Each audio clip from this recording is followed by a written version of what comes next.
ከእሳቤ እስከ ፍኖተ ካርታ ሀገርን ለማሻገር የታለሙ ትልሞች መሄጃ መንገዶቹና በሂደቱ የሚፈጠረውን ትውልድ እንዲሁም መርሆቹንና አቅጣጫዎቹን በዝርዝር እየዳሰሱ በተከታታይ ለህትመት የበቁ መድብሎች ናቸው። በኢፌዴሪ ጠቅላይ ሚኒስትር የተጻፉት የመደመር መጽሐፍት አራተኛው መድብል የሆነው የመደመር መንግስት ሲመረቅ ጠቅላይ ሚኒስትር ዶክተር አብይ አህመድ እንደተናገሩት የመደመር መንግስት ለሀገር ያለን ትልም በተሰጠው ጊዜ በመተግበር የሀገርን ብልጽግና የሚያረጋግጥና ለሌሎች ማደግና መለወጥ ለሚፈልጉ ሀገራት አስፈላጊው መጽሐፍ ነው።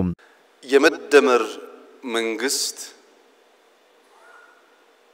ጊዜ ካለፈ በኋላ ዘመን ካለፈ በኋላ እንዲህና እንዲያነበር እኮ ያሰብኩት ትውልድ ይፋረደኝ እሳቤ ይሄ ነበረ እንዳልከውን እንዳላሳካ አስቸገሩኝ እንጂ ለሚል ሰበብ ፍለጋ የተዘጋጀ መጽሐፍ ሳይሆን ጊዜ ሲዝን ተሰጥቶናል በግልጽ ምልከታና ሐሳቤ ሀገራችንን ብንሰራ ታሪክ ሰሪዎች እንጂ ዘካሪዎች አንሆንም በሚል ኢንቴንሽን የተዘጋጀ ሰነድ ነው።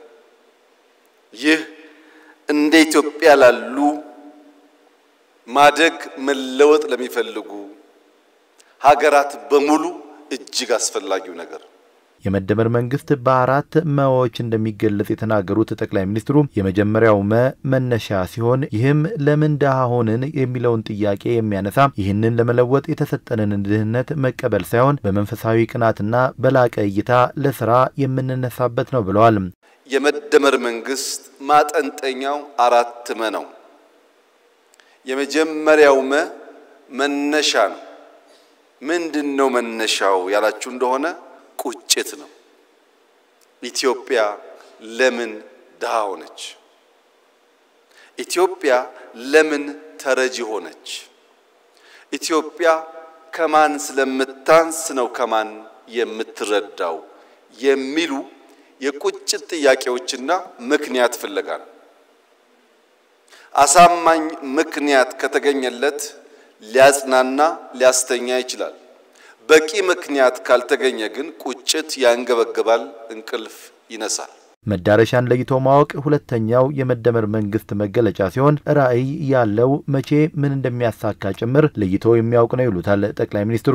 የመደመር መንግስት የኋልዮሽ ተጉዞ ከዳሰሰ በኋላ መዳረሻውን ደግሞ ይተልማል።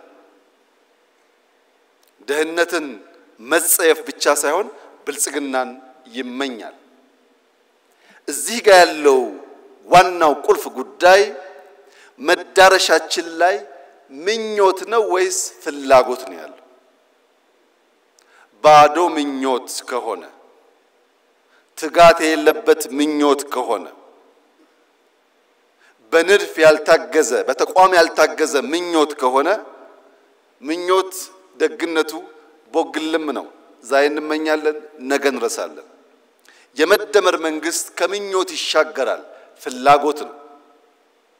በግልጽ ራዕይ የነጠረ መቼ ምን ብናሳካ የት ልንደርስ እንደምንችል የሚያመላክት የኢትዮጵያን ሁለንተናዊ ብልጽግና የሚፈልግ ብቻ ሳይሆን እንደሚቻል የሚያምን ነው። መዳረሻው ጋር ለመድረስ መንገዱን ማወቅ የመደመር መንግስት ሌላኛው መገለጫ መሆኑን የሚናገሩት ጠቅላይ ሚኒስትር አብይ አህመድ ኢትዮጵያውያንን በጋራ ራዕይ ላይ ማሰባሰብ እንዲሁም ስብራቶችን ለይቶ መፍትሄ ማበጀት ከውስጥ ወደ ውጪ በማየትና ከውጭ በመማር ውስጥ ያሉ ጎዳናዎች መሆናቸውን ገልጸዋል። ሶስተኛው መንገዱ ነው። እንዴት ብንጓዝ ነው ያን የሚያጓጓ ራዕይ ልናሳካ የምንችለው? አንደኛ ከውስጥ ወደ ውጭ በማየት ነው። የኢትዮጵያ ክርስትና የኢትዮጵያ እስልምና ለዓለም የሚያስተምረው ትርፍ ዕውቀት ያለው እንጂ ከዓለም የሚናፍቅ ሊሆን አይችልም። ምክንያቱም ክርስትና ተጀምሮ በ30 ዓመቱ ገደማ ነው ኢትዮጵያ የገባው። እስልምና ተጀምሮ በተጀመረበት አገር ሳይስፋፋ ነው ኢትዮጵያ የገባው። 1000 ዓመት የደለበ ዕውቀት ያላት ኢትዮጵያ ለማስተማር እንጂ ከሌሎች ለመማር የምትጓጓ መሆን የለባትም። ከውስጥ ወደ ውጭ ማየት አለብን። ከውጭስ መማር አለብን። ያለፉን የቀደሙን የሰለጠኑ የፈጠሩ ሀገራት አሉ መማር አለብን መቅዳት የለብንም መማር ነው ያለብን ከነሱ ስንማር የኛን መርምረን አሰናስለን ግልጥ ያለ ሐሳብ መያዝ ስንችል የአቅምና የአቋም ድማሮን ስንፈጥር ኢትዮጵያ ውስጥ የአቅምና የአቋም ድማሮ ከፈጠርን ተአምር መስራት እንችላለን አራተኛው መገለጫ መንግስት መሆኑን የሚናገሩት ጠቅላይ ሚኒስትሩ የመደመር መንግስት ዛሬ ላይ ሆኖ ነገን ነገ ላይ ሆኖ ደግሞ ዛሬን የሚያይ መሆኑን አብራርተዋል መንግስት ማለት በዓለም ላይ ከተፈጠሩ ነገሮች ሁሉ የሚበልጠው ትልቁ ፈጠራ ማለት ነው መንግስት ወሳኝ የሚሆንበት ዋናው ምክንያት ዛሬ ላይ ቆሞ ነገን መስራት በመቻሉ ነው ያለነው ዛሬ ነው እምናወራው ስለ መውጫ መግቢያ በራችን ነው መንግስት ነገ ላይ ሆኖ ዛሬን ማወቅ አለበት ዛሬ ላይ ሆኖ ነገን ብቻ ሳይሆን ነገ ላይ ሆኖ ዛሬን ማወቅ አለበት ጠቅላይ ሚኒስትሩ በቀጣይ የመደመር ስሌት በፍሪ ሊዮን የሚል መጽሐፍን ለንባብ እንደሚያበቁም ይፋ አድርገዋል